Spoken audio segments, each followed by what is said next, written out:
सामान्य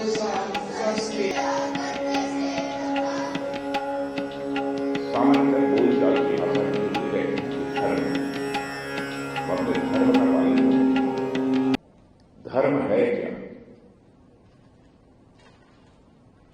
धर्म को यदि परिभाषित करना हो तो मैं बहुत ही सरल शब्दों में इस रूप में परिभाषित करना चाहता हूं, जिससे धारणा होती है, जिसे धर्म लोग कहते हैं, सामान्यतः यह लोग परिभाषा देते हैं। लेकिन मैं मानता हूं कि अखिल ब्रह्मांड का जड़ अथवा चेतन जो विधि व्यवस्था नियम परवीन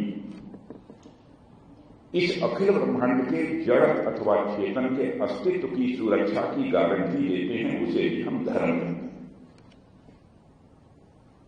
इस अखिल ब्रह्मांड के जड़ अथवा चेतन के अस्तित्व की सुरक्षा के साथ साथ जो नियम परनियम विधि विधान उसके परिपालन की वह लंबे समय तक चलता है, उसके परिपालन की गारंटी देते हैं, उसे हम धर्म कहते हैं।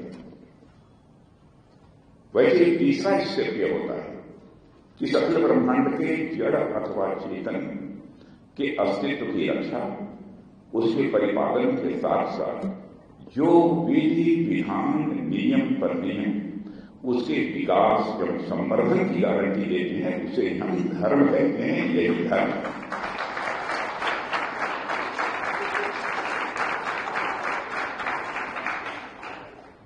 हम मंदिर और मस्जिद में क्यों जाते? जो भी धर्म की परिभाषा हमने बतलाई है उसी के अनुसार हमारा मन बना। छोटे मन का व्यक्ति कभी आध्यात्मिक नहीं हो सकता, छोटे मन का व्यक्ति कभी स्पिरिचुअल नहीं हो सकता, बड़े मन का ही व्यक्ति स्पिरिचुअल हो सकता है। अब जैसे आप लोग में से बहुत सारे लोग मैथमेटिक्स पढ़े होंगे, उनको इस बात की जानकारी। मान लीजिए थोड़े देर के लिए कि आपका मन एक सर्किल है, एक वृत्त है।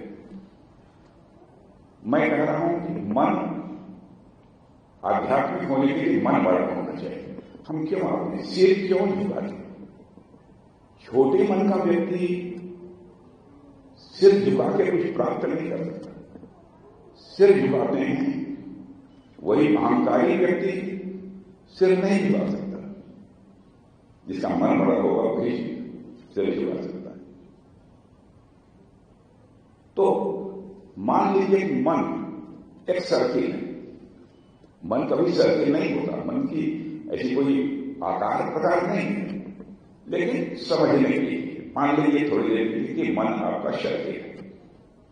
तो सर्किल का जो सर्कमफेरेंस है, उस सर्कमफेरेंस को जैसे जैसे बढ़ाते जाएंगे, मेरा यह कहना है कि आपका मैग्नीट्यूड ऑफ सुख, मैग्नीट्यूड ऑफ आनंद बढ़ता ही चला जाएगा और अंत में आपको परमानंद की प्राप्ति होगी।